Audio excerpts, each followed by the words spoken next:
Емил се занимава с така нареченото влогърство от около 6 години и до момента има над 200 000 фена на Фейсбук страницата си. Конрад представи книгата си специално за зрителите на телевизия Европа. И какви са впечатленията ти? Гледаме страшна навалица, голяма лудница е тук.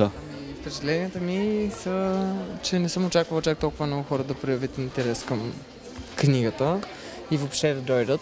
Не знам колко хора има тук, но са доста. Кога пуснахте книгата и колко книги продаде до този момент? Пуснахме книгата на 24-ти и поръчките, които бяха предварителните, са някъде около 6000. Точно не мога да ти кажа.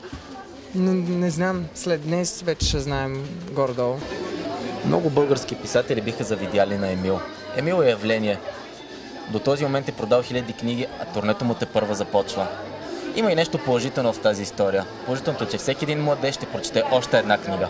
Но той е уникален и просто е перфектен. Той е страхотен и е оригинален. Да. Очакваме да го видим, да се снимаме. Автограф, книга, всичко. Да. Аз започнах да го гледам, когато брат ми също започна да го гледа. И така много бързо той се разпространи чрез моите приятели в компанията, с която движи.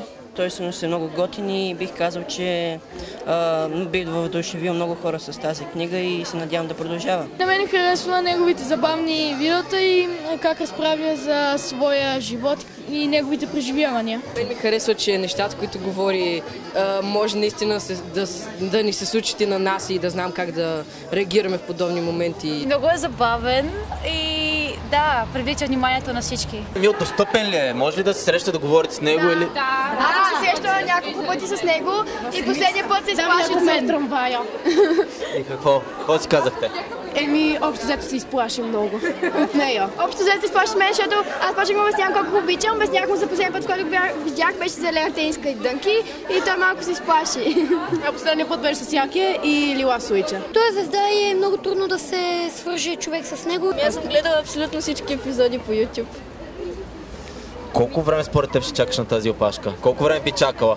Бих чакала колкото трябва. В моя клас абсолютно всички знаят за Емил. Емо, обичаме те!